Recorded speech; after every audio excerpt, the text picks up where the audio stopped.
This is the 10-Minute Teacher Podcast, episode 722, 5 Tips to Help Busy Teachers Stay Healthy, with Richard Byrne.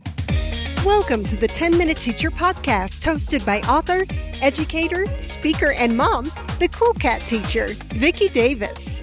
Richard Byrne is a busy teacher. He teaches full-time during the day. He writes a free Tech for Teachers blog. He's a father of 2 and active in many online spaces. And yet, he takes time to take care of himself. Today, you'll learn how to achieve balance using his techniques and some pretty cool apps. Enjoy!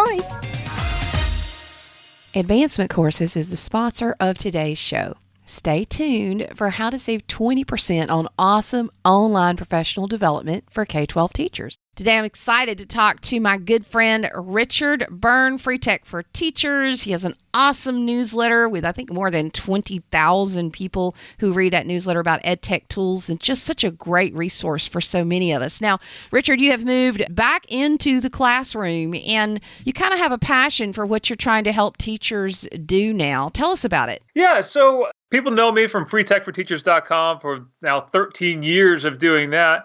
And one of the things that I've gotten really passionate about in the last couple of years, mostly since I clicked over into my 4th decade on the planet, is making time for your health and your fitness and the busy life of a teacher, right? Now, I have 2 little girls. I have a 3-year-old and a 4-year-old. I teach full-time. I'm teaching a full slate of computer science courses at the vocational school in my county, and still trying to keep up with my blog and everything else. So one of the things that I found is really being focused on my time and trying to help other teachers make time for themselves. I think the last year of the world has really put a lot of pressure on teachers to, make, in many cases, 2 or 3 times as many lesson plans as we had before. In my classroom, I have some kids that are online, some kids that are in my classroom at the same time. Right? And so that means, like, most days I have twice as many lesson plans to make, twice as many things to prepare. And I think a lot of teachers feel that way. And so my passion right now is really helping teachers figure out how to use technology to make time for themselves so that we don't go completely crazy in the next 6 months. So what's your first way? I know you have 5 ways for us, and where do we start? The number one thing I think is whatever your goal is. If it's, get in shape, if it's maybe you want to read 1 new book a month, whatever your goal is to actually break it down into smaller chunks that you can actually measure. And I gave the example in a blog post that I recently wrote. Let's say you want to get in shape, and that's a fine goal. It's a great goal, right? That's a fantastic goal for a lot of people, but that's kind of a vague goal, right? It's hard to measure. What does getting in shape look like? So instead of doing that, say, I'm going to do 30 minutes of exercise 5 times a week. And if that sounds too structured, maybe you say, I'm going to do 150 minutes of exercise this week. And you have those shorter goals and you focus on the process rather than the big outcome. And eventually you do get to the big outcome, right? Like, I don't want to make this about my own personal fitness, but I've lost 35 pounds in the last 2 years and kept them off just by using that little strategy. That's fantastic. And for me, I turned 50 and I ran my first half marathon. I actually ran the Disney Princess. So it was a 10K and then a half. And I couldn't even run to the mailbox when we started, and got the Jeff Galloway 10K app and then the half marathon app and just said, okay, 3 times a week, I'm going to run. I'm going to run 30 minutes, and then have a long run on Saturdays. So focusing on the process is the only way to really have change without getting, like you said, overwhelmed. And I love the idea of tracking your minutes exercising. I use the Strava app, but do you have an app that you use to track your minutes of exercise? I use Strava as well. We should be Strava friends, Vicki. I don't know why we're not Strava friends. I don't know. We'll have to find each other, won't we? Yes, I love Strava. I use Strava. In fact, right now I'm doing the January 30-hour challenge that you do 30 hours of exercise in the month of January, kind of kickstart the year. Now, I have a really big goal for this year, for June. I'm going to do a 200-mile single-day gravel bike race. So I'm really focused on the weekly goals as opposed to, like, if I think about 200 miles in a single day in June, that's kind of overwhelming. But if I think about, okay, I need to do 7 hours this week, and next week I need to do 10 hours, and the week after that I've got to do 12 hours. That's a lot more manageable for me. And I think it's a lot more manageable for people in general to think about it and fit, okay, I can fit 45 minutes in today. I can fit 60 minutes in today. I can fit 15 minutes in today, as opposed to trying to think about like that big goal that's 6 months away, or that I just want to get in shape, because I want to get in shape looks different to everybody, right? And that's a hard thing to measure. Sure does. And what's your second? So my second thing is conduct a time audit for yourself. I think all of us have some habit we do that kind of chews away at our time throughout the day, whether that's you're taking a break between grading essays and you say, oh, I'm just going to check Facebook for a minute, or I'm just going to check Twitter for a minute, and that minute becomes 5 minutes, and you do that 5 times, and my goodness, you've lost 25 minutes of your day, and that's 25 minutes you could have done a little workout in, or you could have done something a little bit more productive. So conduct a time audit of yourself and be really critical of yourself in terms of how are you actually using your time? Are you checking Facebook that many times a day? Are you scrolling through Instagram a whole bunch of times? And not just those downtimes, but throughout your day. So wait, I got a question there. How do you do your time audit? Like I've used Toggle before to help track, because it's a really cool tool for tracking. But do you have an app that you use to audit your time? I don't use an app, but I do use a really cool thing called a notebook. I use it. And not like a notebook computer, like paper, right? Yeah, no, like an actual paper notebook. I'm a big fan of Cal Newport's work and the idea of time blocking. That's exactly what I do. Is I write down a notebook, because I feel like if I put it in my notebook and I look at my notebook every day, that's a better way to start my day and a better way to end my day.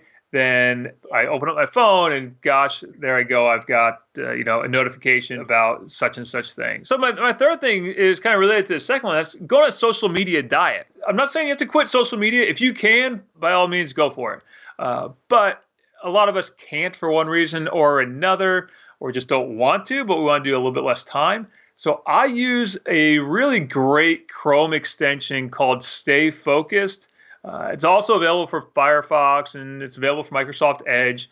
Go to Stay Focused, and it will let you set limits for yourself on the websites that you waste time on. So, for example, I set a time limit of 15 minutes on Twitter and a limit of 15 minutes on cycling websites. And Stay Focused shows you a countdown timer when you go to those websites, so like, oh my goodness, I only have 7 minutes left. And for me, it's really great because I have to go on Facebook to post to my various Facebook pages. I'm one of the admins for our school Facebook page, so I have to go there, but I don't need to spend more than 15 minutes a day on them. That's great. I know for me, my mother had passed away the end of December, and we buried her the first week of January. And you know what? Everybody meant well, and I really appreciated all the kind wishes on Facebook and Twitter and other places. But those notifications coming in, it was just killing me. It was just too much and too upsetting, and I just needed a break. So I just deleted all social media off my phones, and I love this idea of using Stay Focused to track it when I'm using my laptop, because that's kind of where I am now. So does Stay Focused work on your phone too, or is it just tracking like your laptop? So it's not called Stay Focused if you're using it on your phone. If you're using it on your phone, they have a tool called Freedom, and that tool will work on your phone. That'll let you block and track your time on the Facebook app, the Twitter app, the Instagram app, the whatever app whatever addictive app you have. The web address to get it is freedom.to, and that will work on your mobile devices. Love that. Okay, what's your next? Automation. Taking advantage of any automation tools that you can use to free up your time. So, for example, I use Google Classroom for all my courses, and I tend to sit down on Monday and Tuesday and block out time to do all my lesson plans for the rest of the week, and I schedule everything. If you're a Gmail user like I am, I use canned responses, and I use the Smart Compose in Gmail. Both of those things save me a bunch of time when I'm sending emails, and I've got I've got tons of emails. In the time that we're talking, I probably had 10 more emails pop up. But those two things, the idea of time blocking, where you say, I'm only going to respond to email during this time frame of my day, or I'm only going to work on lesson plans during this time of my day, really lets you focus on the task at hand and not get distracted. And then when you're working on those tasks at hand, use the automation tools that are available to you as much as you can. I'm a big fan of any kind of Chrome extension that will automate things for you. And if you're a Microsoft user, if you're in the Microsoft ecosystem, I would say make sure you check out Mike Tollefson's YouTube channel. He's the product manager for Microsoft EDU, publishes fantastic tutorials full of all kinds of great little tips that teachers can use that will speed up your day, speed up some of those routine processes we all have to do. Love that. Before we move on to number 5, what's your favorite Cal Newport book? Because he's awesome. So this summer I read Digital Minimalism, and right now I'm about halfway through Deep Work, and I just ordered the book that he just released, The End of Email, or The Death of Email. I heard a podcast interview with The End of Email, and that is, you were just talking about email. Yeah. A World Without Email. That's what it's called. So World Without Email is the one. I should have looked at my Amazon because I literally just ordered it this afternoon. Fascinating thesis. We'll have to both read it and come back and talk about it. So what's your 5th? So my 5th one is an idea I picked up from Dr. Judson Brewer, who gave a TED Talk a few years ago called A Simple Way to Break a Bad Habit. If you've got 15 minutes in your day, put this on your phone and pair it to your car while you're driving to work. The idea is that really you can break a bad habit through the process of just thinking about, why am I doing this and what will I gain by doing it? So, for me, one of my kind of bad habits is if I get stressed out, I will go and eat half a bag of tortilla chips in 29 seconds, right? And so I watched this talk about 2 years ago, and it really hit me like, okay, I'm going to think about, why am I eating the tortilla chips? He doesn't say don't do it, but think about why you're doing it. And the process of thinking about, okay, why am I eating this bag of chips, will often make you stop doing that habit. And it's worked really well for me. Now, I still have some moments where I will stress eat a bag of chips, and you start eating the M&Ms, you start eating the tortilla chips, and you don't even realize you're doing it.